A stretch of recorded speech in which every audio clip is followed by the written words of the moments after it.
Hi everyone, welcome back to another episode of Gameplay Classic. In this video, we will be learning how to change language on your Minion Rush application using your mobile device. So without wasting much of our time, let's dive into the video.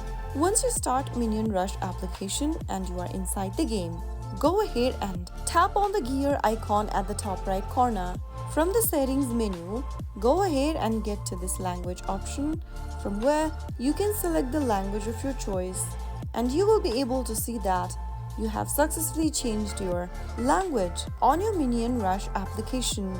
You can always get to this settings interface and choose the language of your preference by simply tapping on one of the language selection. And that is how super easy it is to change the language on your Minion Rush application using your mobile device. I hope the tutorial was helpful to you. If it was, go ahead and give us a thumbs up. Don't forget to subscribe to our channel by hitting the subscribe button. Press the bell icon so that you'll never miss another upcoming upload from us. I will be back again in the next video. Thanks for watching.